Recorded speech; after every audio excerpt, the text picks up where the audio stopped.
Coming up on Aging Matters. People are staying active in their social lives, in their work lives, much more so than when my grandparents were in the retirement age. I seem to have a lot of younger friends, and they say to me, "Miss Sand, how did you know that? You're so smart." And I'll say, "No, I'm not that smart, I'm that old." People are afraid of losing their place in society when they can't perform, and that makes them fear age and aging.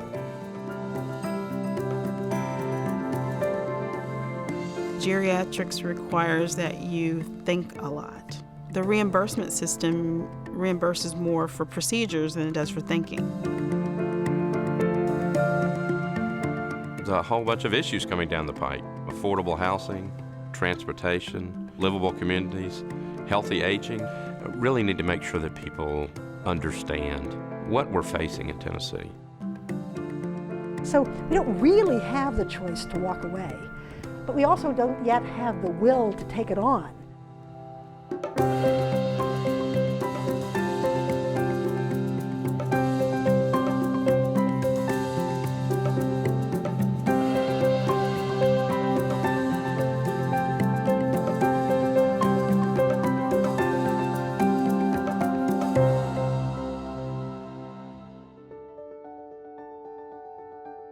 Major funding for NPT Report's Aging Matters is provided by Cigna Health Spring, lead sponsor of NPT Report's Aging Matters. The West End Home Foundation, support in the care of seniors through many organizations in Middle Tennessee. The Jeanette Travis Foundation, dedicated to improving the health and well-being of the Middle Tennessee community. And by members of NPT. Thank you. It happens to all of us. One day you look in the mirror and notice a wrinkle or a gray hair and realize that time does not stop for you. Aging will happen whether we want it to or not. Hi, I'm Kathy Matea. What it means to age in America has changed a lot since my grandparents' day. For the most part, we are living longer and healthier lives. What does this longevity boom mean for us, our families, and the communities we live in? In this Aging Matters overview episode, Nashville Public Television takes a look at how aging impacts all of us, whether we're 20, 60, or 80 years old. How will our needs change as we get older? And are the supports and systems currently in place meeting the needs of older citizens? And as a member of the baby boom generation, I have to ask, are these systems ready for us? From the way in which medical care is delivered, to how seniors can stay in their homes for as long as possible, to how employers handle a workforce increasingly stressed by caregiving. These systems will certainly feel the effect of an older population that is getting bigger and bigger. Join me as we explore the answers to these questions.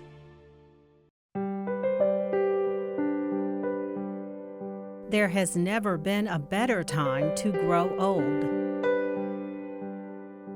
If you are 65 now, you are much less likely to live in poverty than in 1959.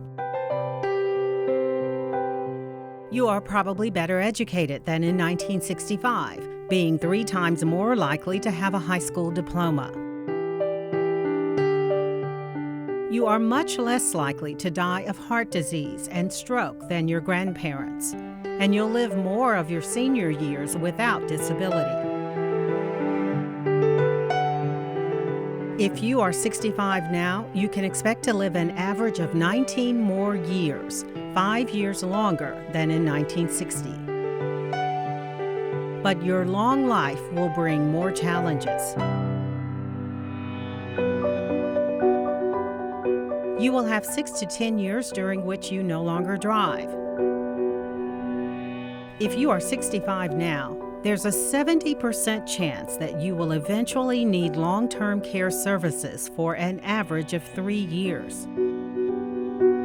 If you're a woman, you would likely need these services longer. You will most likely rely on family to provide your care, but you will also have far fewer family members who can help than your grandparents did. And there will be fewer younger workers to support you.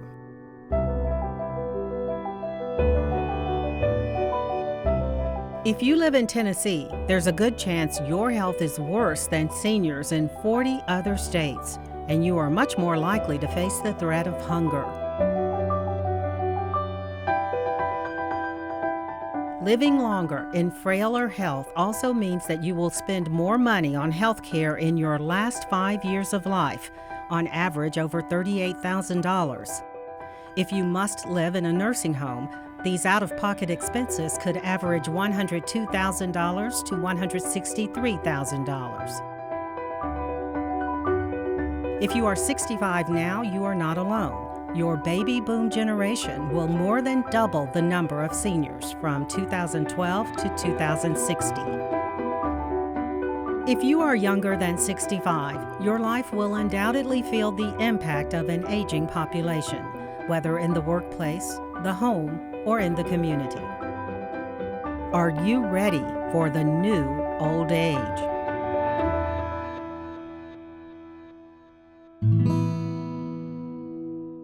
I never gave a thought as to when I would retire, how I would retire.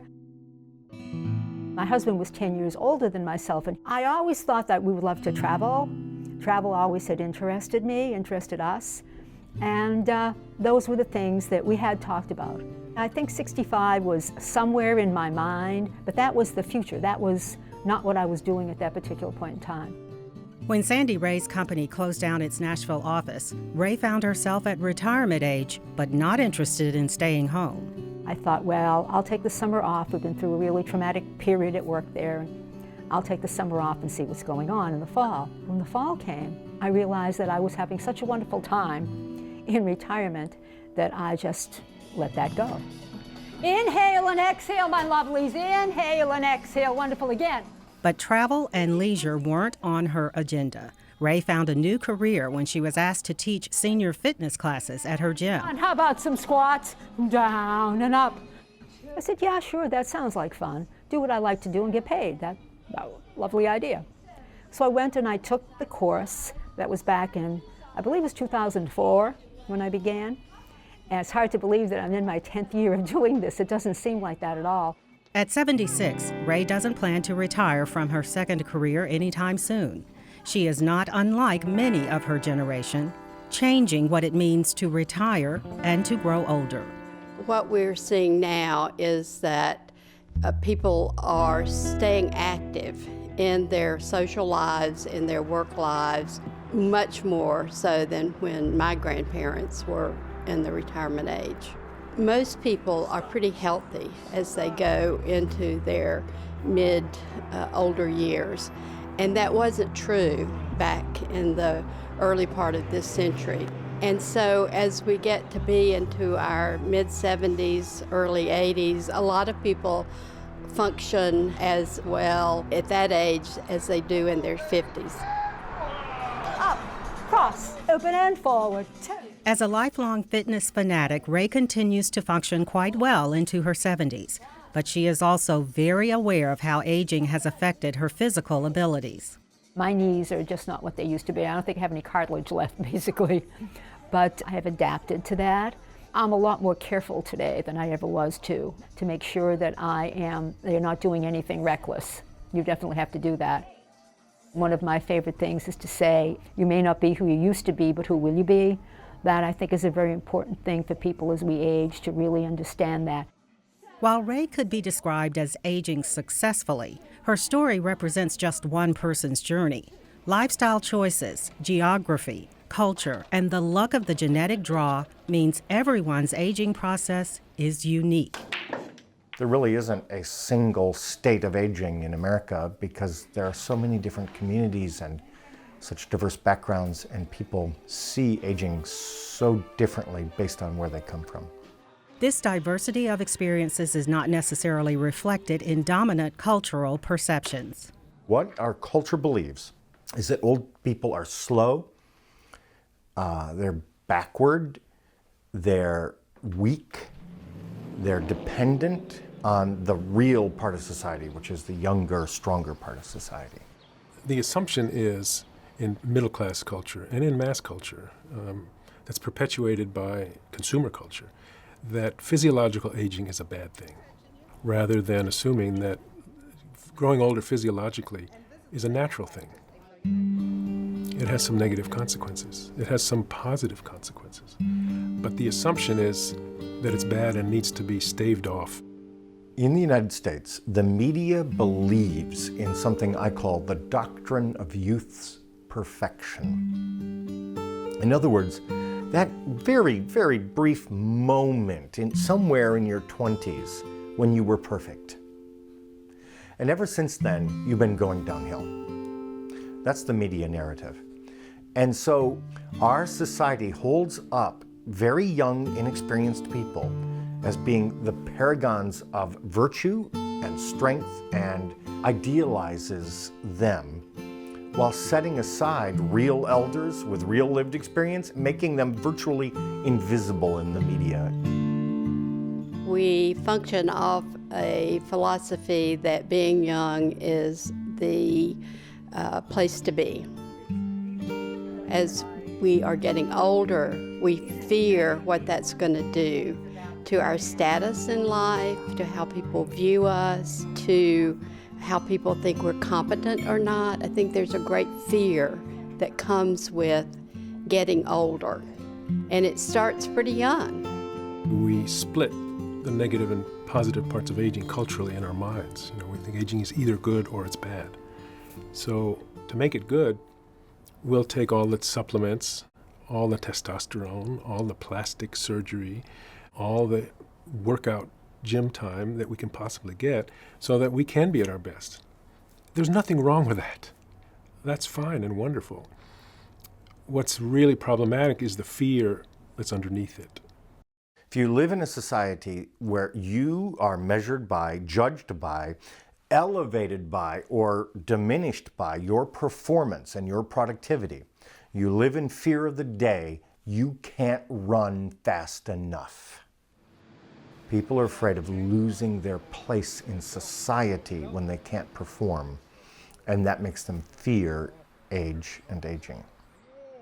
The fear of aging causes us not to plan, and that means not planning for our financial future, not planning for our health care future, and not planning for our kind of social, psychological future. On a community level, we definitely are not planning.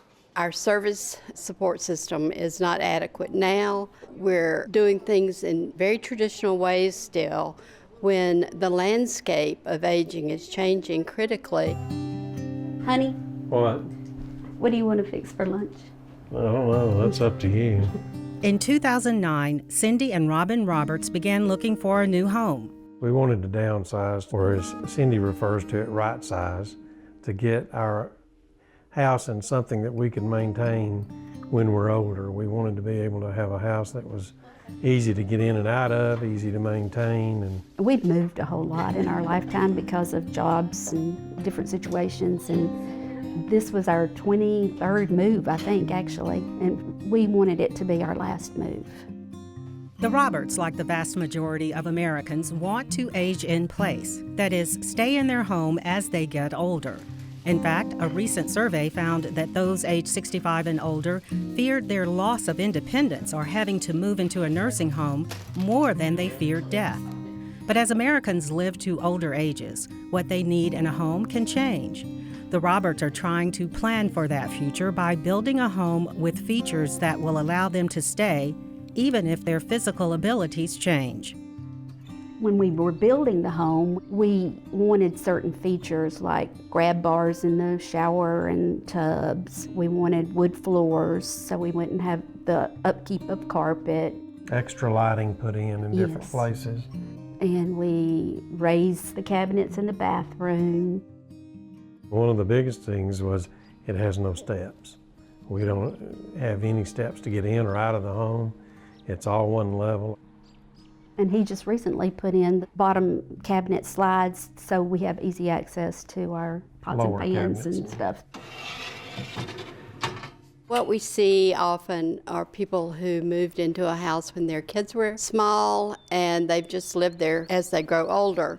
And sometimes those accommodations are not amenable to the changes we face as we get older, in that there might be many stairs to get into the house. It might be a two-story house. Often doors are small, not wide enough to accommodate assistive devices. Bathrooms and bathtubs are often unsafe for people as they get older. So as we're thinking about planning to age in place, it's important to take a hard look at what are our accommodations.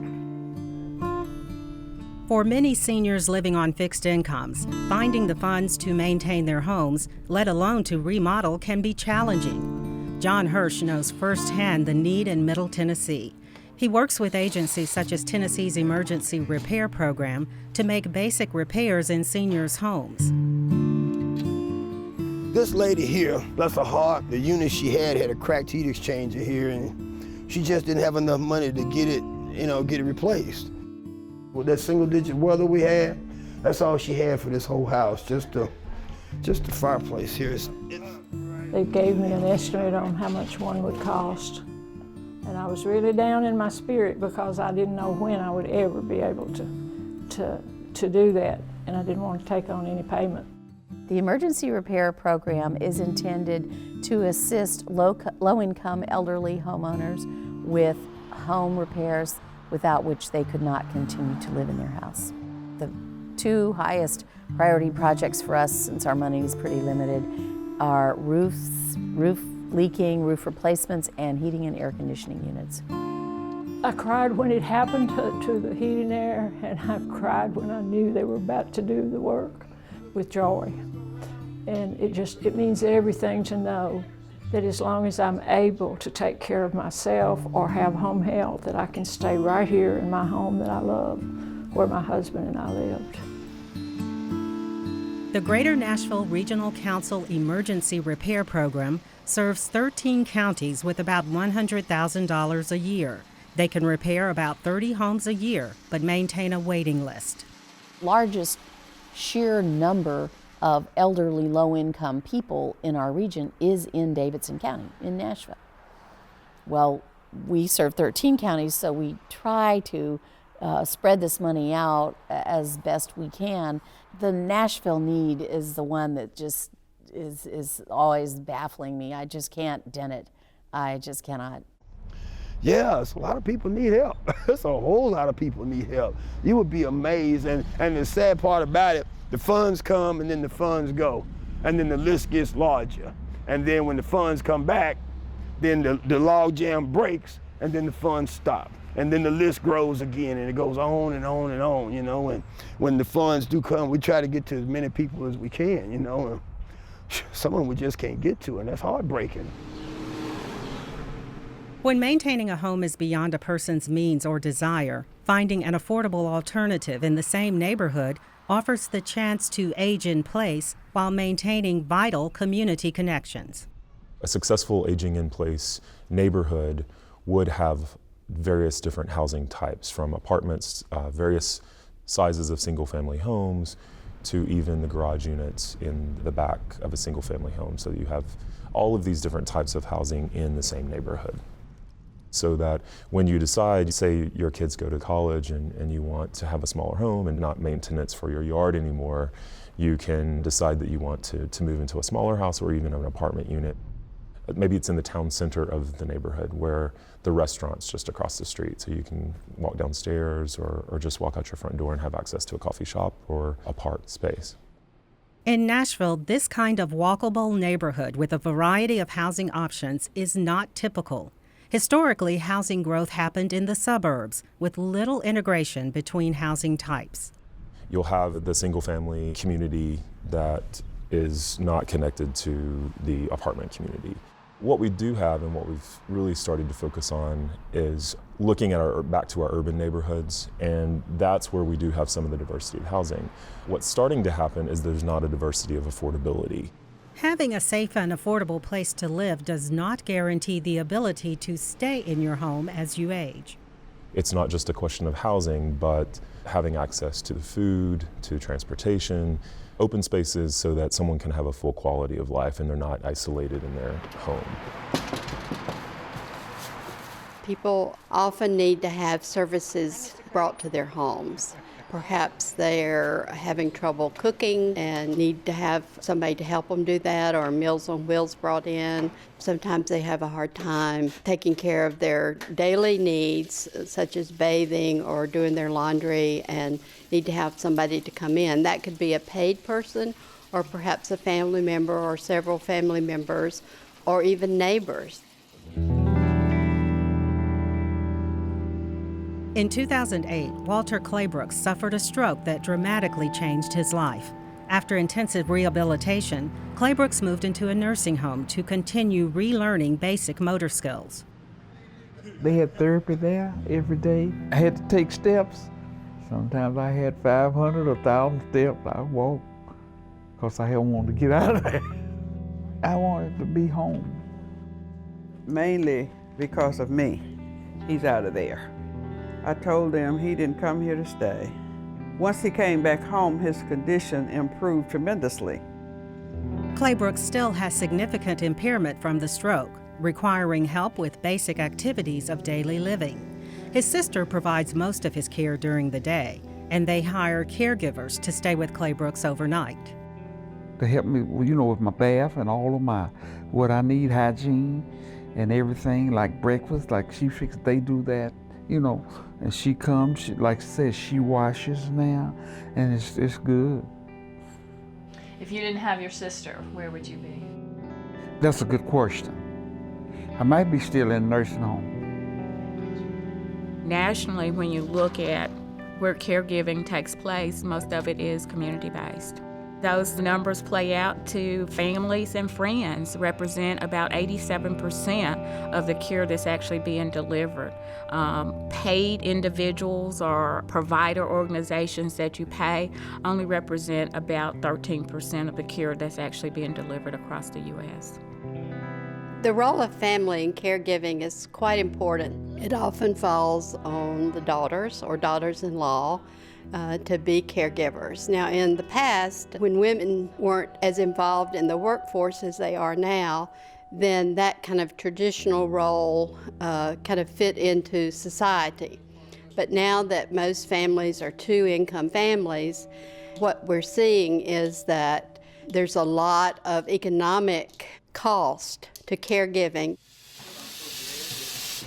A recent study estimated that family caregiving costs the U.S. economy up to $28 billion a year in lost productivity. For Joanne Ford, the economic costs are only one part of the burden. I can't do a lot of things that I'd like to do. I can't go a lot of places I'd like to go. It's been trying, hard at times, but we managed to make it. People say that I empathize and sympathize with you, but if you have not had to deal with a person on that level, you can't say that. You don't really understand. I myself have to pray for patience. It takes a lot of patience. So I ask God every day for patience and wisdom. Good morning, Mr. Claybrooks. How are you this morning? 3 days a week, Claybrooks goes to a local senior center. His weekly trips provide a necessary social outlet for him and much-needed respite for his sister. But without the ability to drive, Claybrooks relies on Nashville's Access Ride program to pick him up and drop him off. If you didn't have Access Ride, would you be able to get out? I guess I asked my sister. Well, not like he does, because the Access Ride provides services for the chair and all of the things that he needs. He can't go without them. So it would be, he would get to go some, but it wouldn't be as much as he does now. How y'all doing this morning? We're doing fine.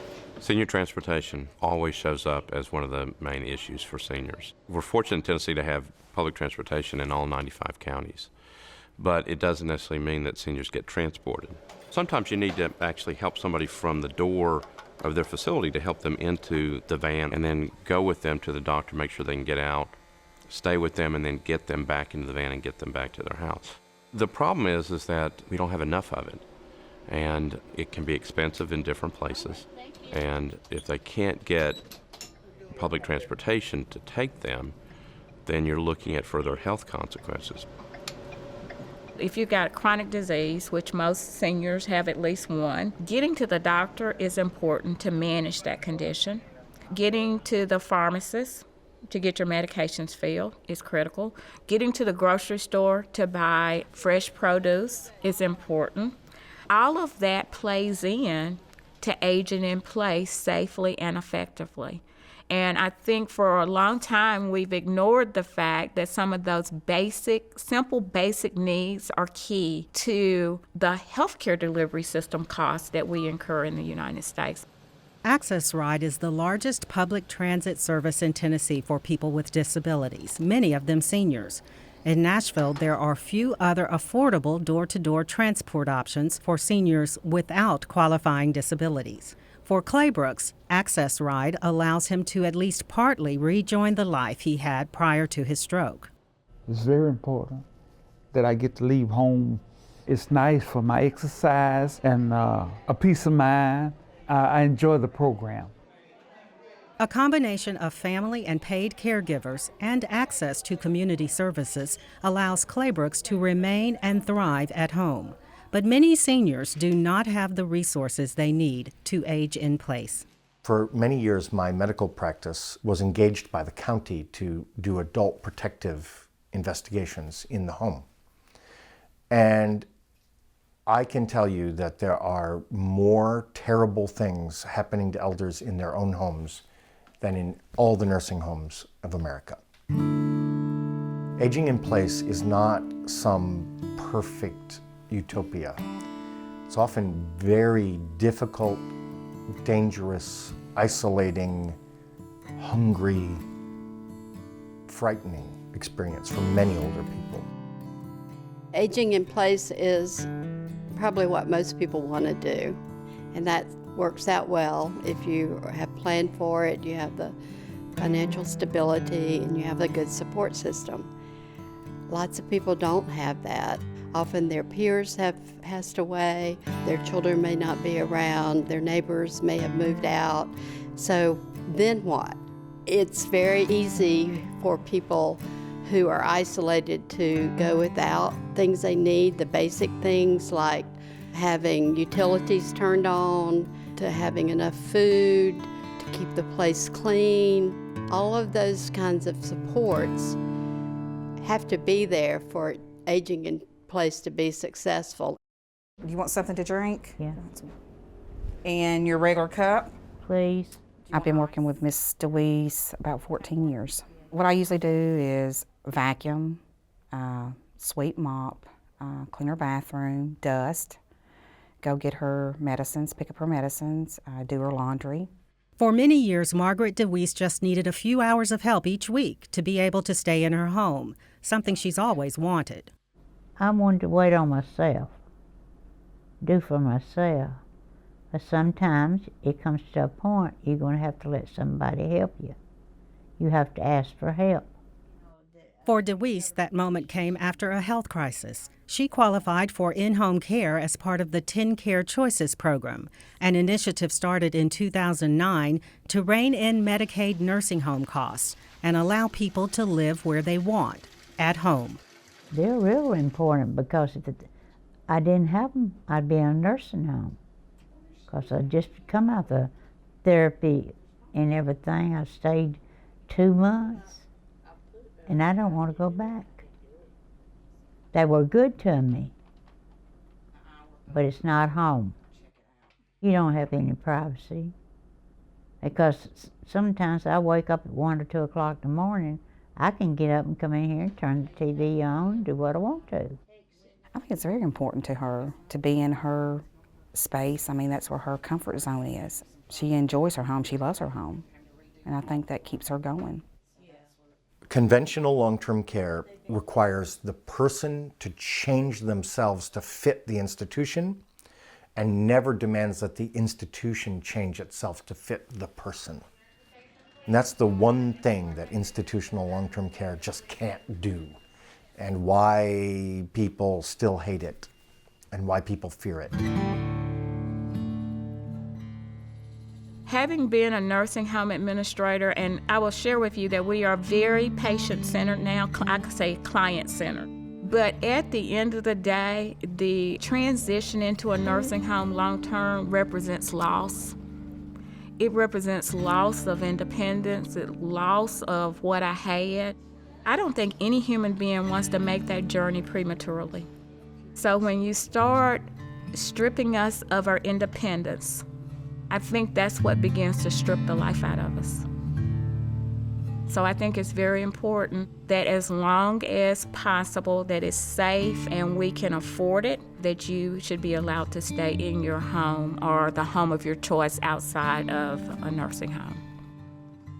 Since 1995, the number of seniors living in nursing homes has declined dramatically, in large part as states redirected their Medicaid spending from institutional to home-based care.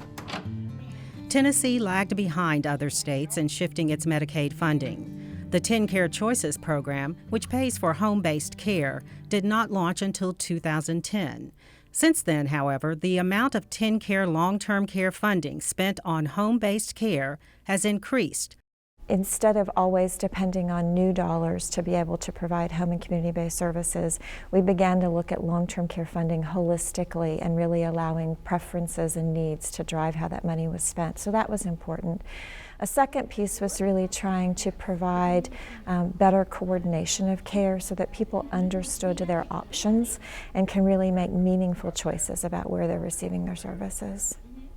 In 2014, we now have 40% of the population receiving their services in the home and community-based setting, and a little under 60% in nursing homes. With the shift towards providing more cost-efficient, in-home services, the 10 Care Choices program has cleared its waiting list. But for Tennesseans who don't qualify for Medicaid, affordable long-term care support may be difficult to find. What we have in Tennessee is a long-term services and support system that I would say very adequately meets the need of the very affluent. And then at the other end of the spectrum are the lowest income folks who qualify for Medicaid 10 Care. Where the greatest need has been and continues to be since the launch of the Choices program is the middle income group. So you have this large middle class that I believe and others believe are underserved.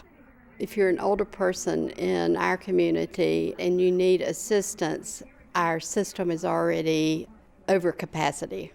We don't have enough of the support services. Sometimes I like to say that our services are a mile long and an inch deep, so that lots of services have waiting lists already. We have a tremendous need for in-home care services. Options is the program for basically non-Medicaid eligible folks. We can serve just under 3,000 people in our current program. Our waiting list right now is, we believe, over 9,000 people trying to get into those services. There's just not a sufficient answer, at least from our program and from some other programs out there, to try to address that need. In Tennessee, there are more than 100 public agencies that offer services for older adults, as well as hundreds of nonprofit and for-profit organizations. However, finding and accessing all these options can be difficult. One of the areas that I struggle with, because I'm a daughter of aging parents, is the complexity of the system and navigating it. And I'm in the business, and I oftentimes find it very complex and challenging. So for someone not in the business who is a caretaker, I just can't imagine. So I strongly believe that care coordination piece has to be there with some shared responsibility for the cost. Everybody, I want you to be aware of your dominant hand. So show me your dominant, everybody hold up your dominant arm. At Vanderbilt School of Nursing, students get a chance to explore how their future patients may experience the world. So this is going to simulate having cataracts. Oh my gosh. We used some glasses that would simulate either cataracts or the loss of half of a visual field due to a stroke. We used earplugs to simulate hearing loss. We used some kernels on the tips of the fingers to simulate the loss of feeling that can be associated with neuropathy. We also used tape on fingers to simulate loss of dexterity of smaller joints and wraps on some of the larger joints to simulate stiffness of those. On Monday, Wednesday, Friday, you're going to do 5 milligrams. The rest of those pills, just put 1 per day. I had glasses on that simulated cataracts, which was amazing to see how poorly it would make your sight. So I had to visually identify the pills, put them in the right day by the right dosage, and it was extremely difficult. My hand was also wrapped up to simulate arthritis and neuropathy, so I had very little pincher grasp and hand strength. Really, the only way I could do it was by color, and I could distinguish a little bit of size, but had they not been very distinct colors, it probably would have been impossible. When we're young, we take a lot for granted, and I think that we have a tendency to assume that our patients can do everything we can do, and doing activities like this give us a new perspective and a new awareness of where our patients are really coming from and what their realistic life is like. And I think that that assists us in tailoring our care and our interventions to their unique needs. These future geriatric nurse practitioners will enter a medical system serving the unique needs of older adults who span a 40-year age range and a vast array of medical conditions. The system that cares for these adults reflects a century of medical innovation that has dramatically changed the landscape of life for older Americans. By the end of the 19th century, you have a much more scientific culture. You have the rise of biomedicine, you have the discovery of microorganisms, you have new theories of infectious disease, you have the rise of hospitals. So the system that was put in place is filled with optimism that science will eventually be able to find the cure for all diseases. And this was based on the experience with the infectious diseases, although that optimism has not proven to be accurate. You also have a new medical attention to old age, and it's negative. It's an assumption that old age equals sickness. There's a shift in the culture from primarily religious ways of thinking to primarily scientific ways of thinking. And aging began to fall under the rubric of scientific management. They just took that whole model over from the infectious disease model. And so they're spending time trying to find the cause of chronic diseases and the cure for chronic diseases. And so old age starts to be seen as a kind of chronic illness. If you're in the mindset that all of these processes are ones that we should think of as medical problems or pathologies, then your entire approach is going to be one of not accepting what is a normal life process, but it's something that needs to be fixed. On 3, 1, 2, 3. We haven't really faced that we can't cure chronic diseases, and that is the model that has stayed in place. And so this leads to the treatment of conditions that are really not diseases. The best nursery rhyme that actually captures the traditional approach to medicine in aging is Humpty Dumpty. And what happens is Humpty Dumpty sits on the wall, has a great fall, and then all the king's armies and all the king's men try to put Humpty back together again. That's the driving ideal of conventional medicine in the field of aging. This is the old argument of if some is good, more must always be better. And I think people who take that view really, unfortunately, don't account for how much damage overuse of medications, overuse of treatments, overuse of hospitalizations, overuse of surgical techniques, that does an enormous amount of damage to people.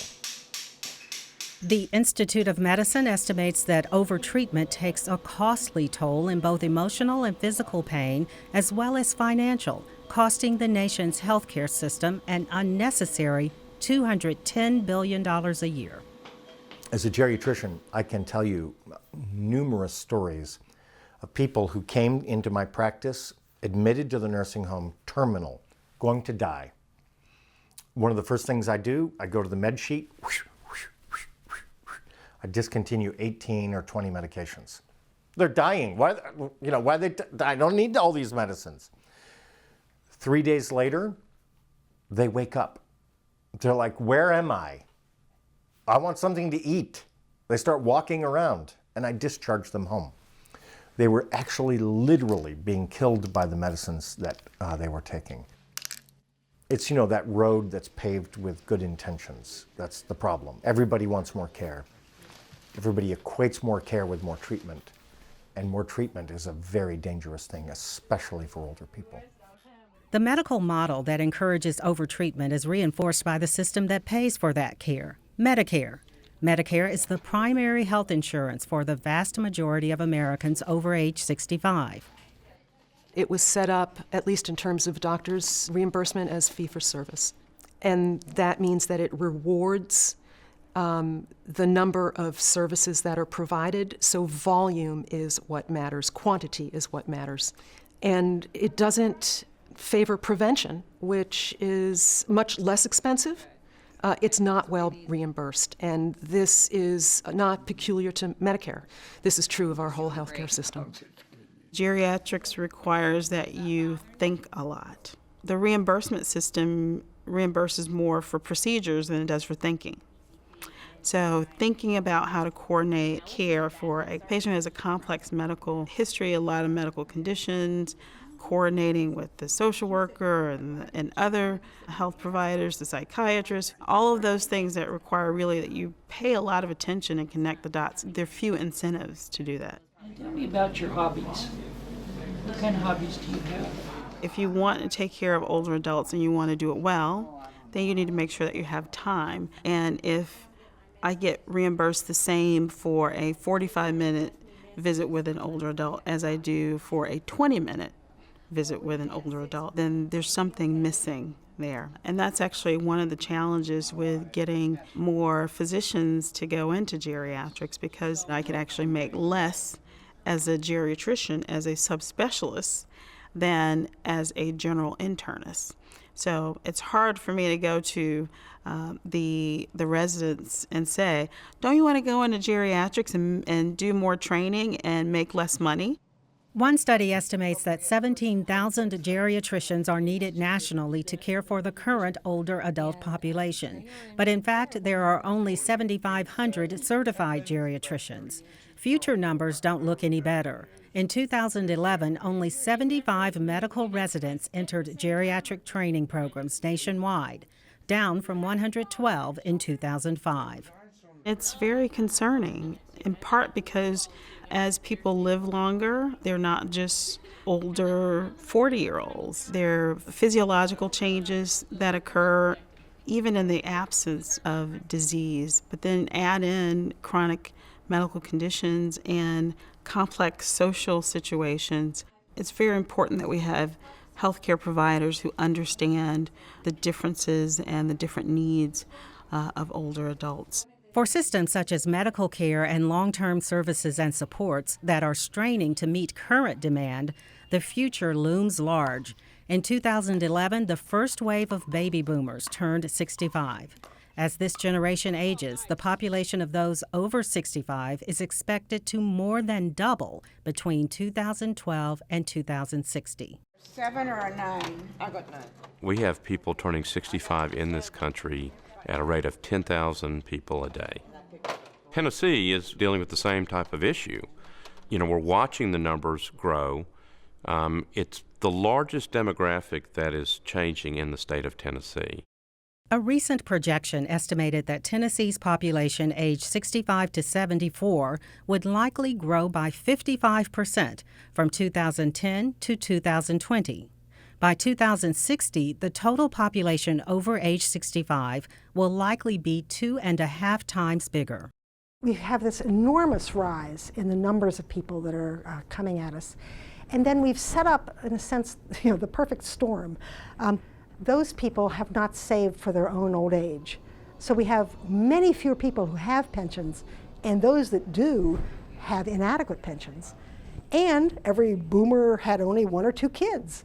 What are we going to do in order to have people able to take care of the elderly? With fewer companies offering pensions, recessions forcing many out of work and housing values to plummet, as well as a personal savings rate that has declined dramatically since 1975, future generations are not financially prepared for their old age. A recent analysis found that nearly half of all fully retired, elder-only households are economically insecure, not having enough income to meet their basic needs. In 2011, just as the first baby boomers were turning 65, 25% reported having no retirement savings at all, and only 55% of current workers polled are confident they will have enough money to retire comfortably. There's a whole bunch of issues coming down the pike: affordable housing, transportation, livable communities, healthy aging. Again, 41st in the country in terms of overall health by our seniors. We're last in terms of physical activity. We have the second worst rate in terms of seniors losing all their teeth. This is the second worst in the country. We really need to make sure that people understand what we're facing in Tennessee. We need to build out a continuum of services for people who are not able to live alone and may not have families to help them in terms of providing natural supports, but who also don't want to live in a nursing home. I think we'd be short-sighted to believe that current resources will meet the demands of an aging population. As more and more people need services, it will require more funding to be able to meet those needs. What then will we do if our services are strained now and we are not planning for a variety of ways for people to age well? Then it'll be too late. So are the congregations preparing to be part of that solution? Is the government planning to be part of that solution? Can educational entities help with that by preparing people to be trained caregivers? There are just a lot of moving parts to this that we need to pull together right now. We're going to have to figure out a very different structure that involves the housing, the transportation, the food, the hands-on care, and the medical care all put together. I think that's going to take a good deal of local management. I don't think you can do that system from the State House or from Washington. It's going to have some degree of local management. So we don't really have the choice to walk away, but we also don't yet have the will to take it on. Morning. How are you? Fine. Good. Good. James Vanderver is facing the challenge of an aging population head on. While working in church ministry and the long-term care industry, he saw many families struggle with the aging process. In looking for help, families turn to the familiar in their lives. And if they have a faith community, church connection, they turn there for help. And quite often, the church is well-intentioned, but had not been called upon traditionally to be involved at that point in a family's life, and so are ill-equipped to do that. When asked to return to Harpeth Hills Church of Christ to start an older adult ministry, Vanderver chose to create a new model, one that served more than just the social needs of older congregants. The Resource Center on Aging has a part-time social worker to help families navigate the many stages of aging. They also develop collaborative relationships with other resources in the community. It might be a good elder care attorney, or a more diverse medical team, or a good realtor to help someone downsize. We also are involved a great deal in direct family care. The Resource Center also hopes to reach beyond the church's membership, offering educational opportunities to both professionals and a general audience. The ministry is not just a ministry for Harpeth Hills. It's a ministry of Harpeth Hills to as broad a community as we can effectively reach. So we feel that equipping people with knowledge is very important. We try to do that both in our internal program and also in community opportunities. As the baby boom generation ages, Vanderver believes more churches will feel the pressure to address the needs of aging members. The very demographic reality of our society is that most churches have an older population. People are going to go where their needs are being met. In the second place, churches need to be at the table. The complexity of decision making in our entire society as it relates to life, whether it be in healthcare reform or retirement issues or the critical issues of poverty among older people, is ministry. As we confront those, I think the responsibility of a given church or faith community, a synagogue, a mosque, is to develop a program that works for them, that carries out the tenets of their faith as their belief dictates. Good morning, Alma. How are you? In West Nashville, the National Council of Jewish Women, Nashville section, has been providing a crucial service to older adults since the 1970s. I gave up my car 5-6 years ago, and when I heard about this bus service, I had to become a member. I ride at least 4 times a week. Tog Uchida rides the Buzz-a-Bus to his family photography business where he works most days. The service operates in West Nashville and is open to all adults aged 62 and older. All righty, there we go. They have to be totally ambulatory to ride our bus, and we take them door to door from their home to doctor's office visits, grocery stores, social events, personal reasons, bank, drugstore, that kind of thing. I am going today to Belmont University. I go on Tuesdays and Thursdays. I take a non-credit audit course. I do still drive, but when I consider the opportunity of taking a course at Belmont, and of course that's more congested, and so I take the bus.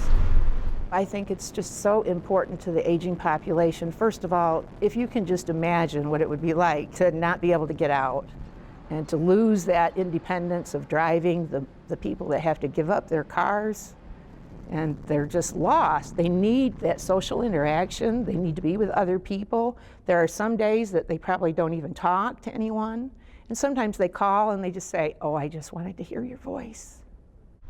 The service to me is, and I think a lot of people, a lifeline, because it opens up more opportunities to do things within an area where you're not able to drive as you get older. I just couldn't be happier than to be associated with a service that cares for the aging people. If you have a community that cares about their aging population, you've got a nice place to live and a safe place to live.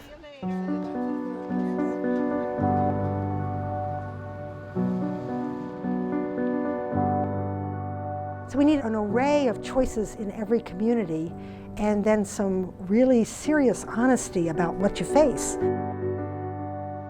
And then we need supportive communities that say, the person who loses out on the lottery and lives 10 years with terrible disability, that family shouldn't just be bankrupted with nobody caring. But that requires community groups to become much more active than they've been in the past, than they've had to be in the past. Having more resources, whether it's financial or educational, is not the complete answer to addressing the aging issue, I don't think. Our whole mindset about aging is going to have to change. We're going to have to view it as a positive thing. It's crucial, it's really crucial for older people, for their families, for their employers, for institutions that care for them to see that aging is a form of human development, that older people grow. I wouldn't want to sentimentalize wisdom, but wisdom is possible. I seem to have a lot of younger friends, and they say to me, "Miss Sand, how did you know that? You're so smart." And I'll say, "No, I'm not that smart, I'm that old." in that you develop these things, develop wisdom, and you get to know yourself too as you age too. What have you learned from the aging process and the living process? You have take the best that you can take from it, I think, is really what you need to do. Aging allows you to explore an undiscovered country. It allows you to explore dimensions of yourself and your experience, your knowledge, that are hidden to younger people. There is no shortcut that gives a younger person the perspective of age. One of the greatest gifts of advanced age is living life without the illusion of immortality. And that knowledge can bring exquisite sweetness and depth to life because it's being lived with the knowledge that it is limited. Aging gives you that.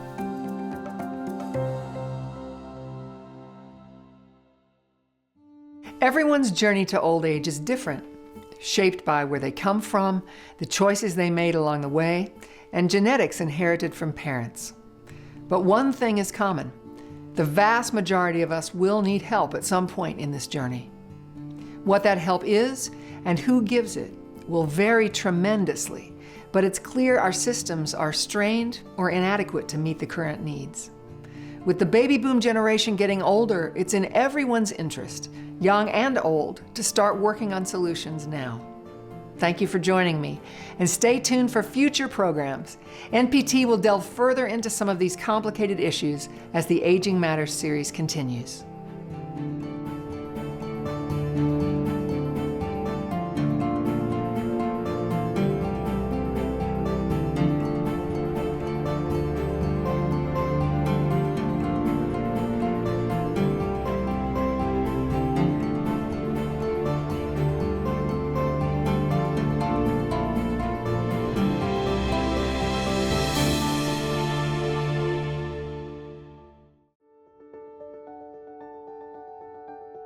Major funding for NPT Report's Aging Matters is provided by Cigna Health Spring, lead sponsor of NPT Report's Aging Matters.